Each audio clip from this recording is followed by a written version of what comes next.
I've played a lot of MX bikes, about 2,500 hours to be exact. And in this absurd amount of time, I have learned a thing or two that'll help you get quite a bit faster at this game. Some of these tips are basic no-brainers, but there are some real gems scattered throughout the video, so make sure you stick around to catch them all. Here are 25 things to help you get better at MX bikes. Okay, I know this seems like either like a Doc, this is a no-brainer, or Doc, this is ridiculous. What do you mean no brakes? How do I slow down? Well, listen to me. MX bikes is all about momentum, and when you use your brakes, you lose momentum. You know what I mean? Wow, crazy. Also, braking bumps, the bikes just don't really work in braking bumps if you're braking. So, Doc, what do I do?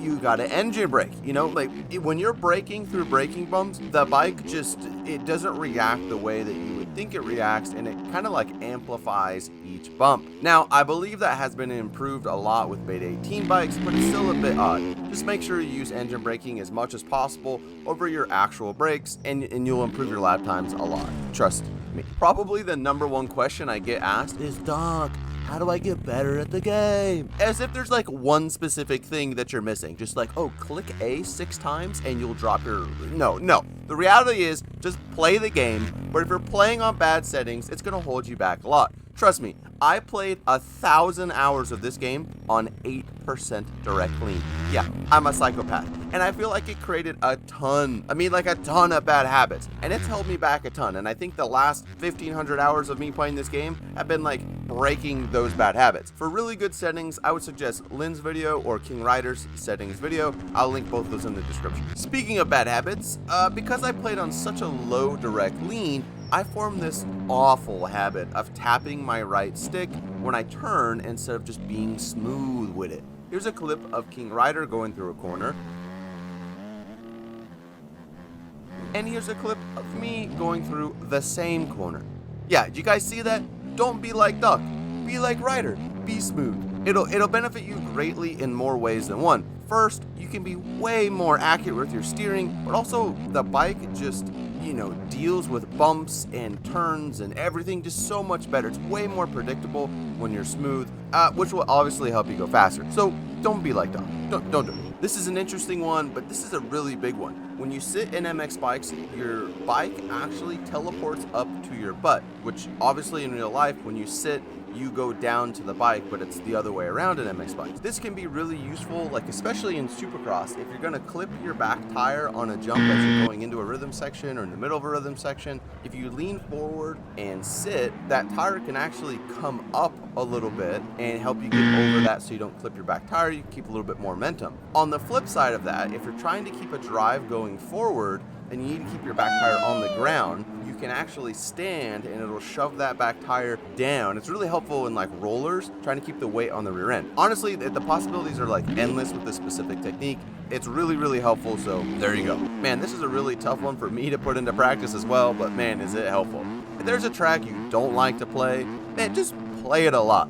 Play it until you're good at it. Play it until you cannot, like, you're so good at it that you're like closing in on world records. It can be the most miserable thing in the world, but chances are if you don't like the track, it's because you kind of maybe you suck a little bit at it. That's all I'm saying. Most people don't dislike tracks that they bark on. If you don't bark, get to barking. This will teach you little techniques and skills that you wouldn't have learned on Walnut, you know? So play tracks that you're not good at. It'll help you in the long run. This is a very simple one, but it helps a ton, especially on them big boy 450s. Go into your settings and put yourself the slightest throttle dead zone. This seems to work different from a regular dead zone, and actually just makes the throttle input more linear and smooth. At least that's what it feels like to me.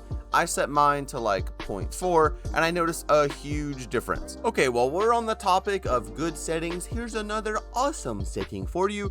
Go into your brake settings and turn your gain down to 79%. This will allow you to grab as much brake as possible without locking your brakes up. It's like the perfect amount that you can still stop fairly quickly, but it won't lock your brakes out, so it'll help you tuck the front end a lot less. Now, since we already talked about not using your brakes, this shouldn't really be a big deal. The loss of brake power shouldn't really be a big deal, especially in like race scenarios. If you're trying to do a little stompies here and there, maybe you got turned up. But for the general person just racing, this should be fine. Well, we already talked about being smooth with your steering. Now I want to talk about being smooth on the throttle. This can be a huge advantage. Most people come to this game starting out on MXGP or Supercross, where you could just give her the berries everywhere.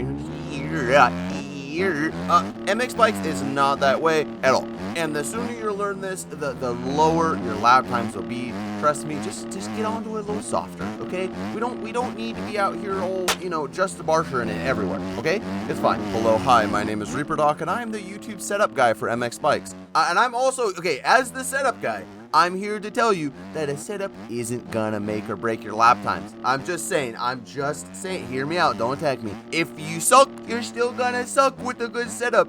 If you're good, you're still gonna be good on a bad setup. Now, can they make you feel more comfortable and eventually, equate to some more consistency or better lap times? Sure. But if you're bad, you're bad. If you're good, you're good. That's all I'm saying.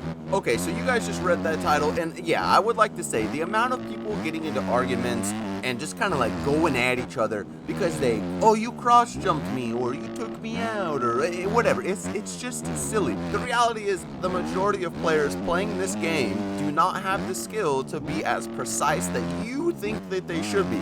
Even in, aerial, the pinnacle of the game lobbies, right? A high tier aerial lobbies, the top 20 guys. Man, people are cross jumping like crazy. It's a combination of the game is just hard to play, the netcode is absolutely buns, so where they are on my screen isn't necessarily where they are on their screen, and people make mistakes, so I think we should just be a little bit more gracious, everyone. That's all. Stand up, my friends. I'm telling you, the more you stand, the better you will be. Stand later into corners, stand sooner out of the corners, just stand up. I see so many people in both Supercross and Motocross sitting like way too much. The legs of your rider are an extension of your suspension, so make sure you're using those legs to absorb as many bumps as possible. Pushing through jumps can lower your lap times an insane amount. And what I mean by pushing is leaning forward through the face of the jump. This is a form of scrubbing, but it's a lot safer to do, especially in Supercross, because you don't want to be cranked sideways in Supercross trying to go through rhythms. It launches you forward instead of up, so you're able to carry a lot more momentum through rhythm sections. It is wildly useful in outdoors as well, so try to use this as much as possible. This is something that King Ryder actually taught me, and this is again one of those things that's really simple, but no one really does. But when you're trying to qualify for something or just figuring out how to go faster on a specific track, I tend to like tunnel vision on ruts or pre-made roughness on a track and just assume I have to use those predetermined lines. But take a second while you're going around the track and look for corners to apex. Look for low lines on jumps, or even just smoother lines throughout the track. I think you would be amazed how much time you can save if you just look for ways to save time. Did you know you can pick your gate before a race? All you have to do is go right here and click pick gate. This can be really useful so you don't get a RNG gate pick every single race. Also, it prioritizes the qualifying times, so if me and you pick gate 1, but you had a faster time, it would give me gate 2, unless someone faster than me selected gate 2. Does that make any sense? No, I know. Pick your gate. I know I said earlier that bike setup doesn't really make a difference, but one thing specific that can make a huge difference on a track is gearing. If you go larger on the rear sprocket, you will gain some acceleration, but will lose out on some top speed. If you go smaller, the bike will bog a bit, but will have a faster overall pace. The same goes for the front sprocket, but it's flipped. Smaller front sprocket equates to more acceleration, while a larger means more top speed. Use both of these to create the perfect gearing setup for each track, and you'll notice significant lap time improvements. There are a couple things I mean regarding that statement. One, a higher FOV is really cool because it makes you feel like you're flying, but the reality is it kind of hinders you a bit.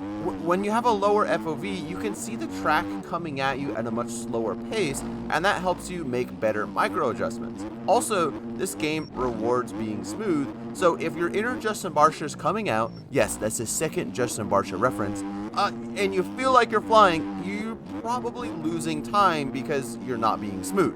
I don't know, just slow is fast in this game. This is something I really struggle to do, and it has held me back a ton in my aerial races. As you've seen if you've watched any of these videos, my aerial races have done really well in practice and then I struggle in the race. And that's because I haven't been practicing in E-Road. Practicing in E-Road just sets you up for those race day situations so much better. Just getting good at understanding how the track breaks down and how your bike and setup work in E-Road is like invaluable knowledge. On the flip side of having E-Road on, there's having E-Road off, and this can be really helpful to work on sprint laps and just raw speed. This can improve your qualifying ability as well as just build that speed that you need, that good base of speed. You need to have a good balance of raw speed and consistency in this game, especially at a higher level where everyone is so close in speed. You have to be able to squeeze every 10th out of yourself in qualifying and then be insanely consistent in the race to actually have a decent finish. This is another really simple setting you can find right here. I found this really helped me be way more consistent, especially at like lower speeds. This setting makes the rider dab his foot or plant his foot if you start to tip over, and I notice a huge difference with it. I will say not everyone notices the difference, but give it a shot. It may help you out. I like it. Instead of letting off or pulling in the clutch on a straightaway, use the downtime that you have in the air to shift up or down. Double downshifting in the air into a corner can be super helpful. Upshifting into third or fourth on a long straightaway can be really helpful as well. Very simple, and it can save you a bit of time if you aren't doing it already. Whoop technique varies for each set of whoops, but the overall most consistent thing you can do is make sure your front tire touches the top of each whoop. Sometimes it means you may have to lean forward going into the whoops. Sometimes it means you may have to be neutral going into the whoops, and other times you may have to lean back going into the whoops. There are even instances where you would need to lean forward in the middle of the whoops to shove your front end down so it touches the top of the next whoop. But just make sure you're carrying a ton of momentum, like as much momentum into the whoops as possible, and then touch the front tire on each one, and you should be good. There's kind of a wide known meta in MX bikes that if you lean back everywhere, you'll just go super fast. And that it's been like that pretty much ever since I started playing, like, 3 betas ago or whatever. However, I do feel like people often forget that leaning forward actually helps you turn quite a bit tighter, and it can be really useful in specific situations. Now, I wouldn't suggest doing this all the time, and yeah, leaning back can be helpful, but leaning forward can be super helpful if you need to cut down out of something or you're just oversteering, then you can understeer. It's really helpful. Just try it out. This tip is a little bit more specific to Supercross and is especially effective on a section where you need to triple in, like here on San Diego. This specific triple is really hard for people to get consistently.